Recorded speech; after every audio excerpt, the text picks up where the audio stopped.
Hello, welcome to the second annual Halloween special of the Motion Picture Notion. I am your host, Gabriel Burton. Night terrors. What are night terrors? I don't know. It sounds like a bad dream, but you're kind of like half conscious and you're freaking out. It's like a panic attack when you're only half awake. That's my understanding of the whole situation. Anyways, night terrors in film.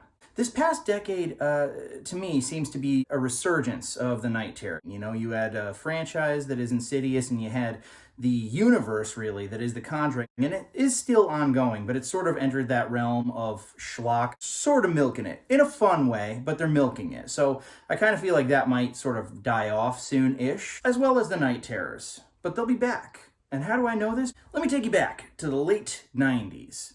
Hip, sleek, sexy. That was the name of the game. It was all these like teen-focused movies, and it started out as kind of like self-referential, where like you had a film like Scream, for example, where they were, they were poking fun at the whole 80s slasher genre. They went with all the tropes, and it was kind of like very clever, the idea that these characters are like almost aware of the fact that they are in a horror movie. But then after that, it's sort of like they just ran with the whole, hot young cast. And then we had I Know What You Did Last Summer. We had like Urban Legends, which was okay. You had The Faculty, which was actually pretty decent.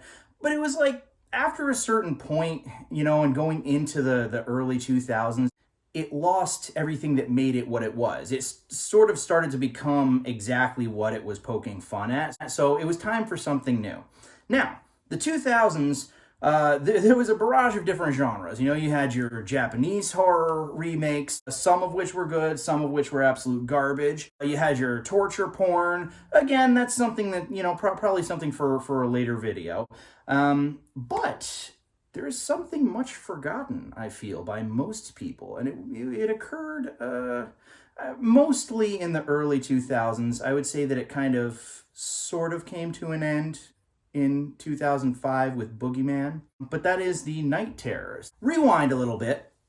In 1999, M. Night Shyamalan came out with his now classic film, The Sixth Sense, which was more of kind of like an old-fashioned, sort of not very gory, scary film. It was open to like a more broad audience, and as we'd already gone through slasher films and really gory films, and then pushed it so far that it became self-referential, and then just went like right back to schlock. It's like, okay, let's kind of rebirth this with something that hasn't been done in a while. And hopping right on the success of The Sixth Sense, you had the others. You had the Mothman Prophecies, kind of. They, Darkness Falls, Darkness, Boogeyman.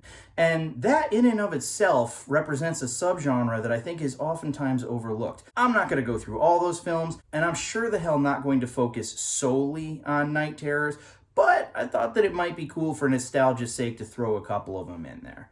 Anyways, guys, really, really looking forward to this Halloween special. That's all she wrote.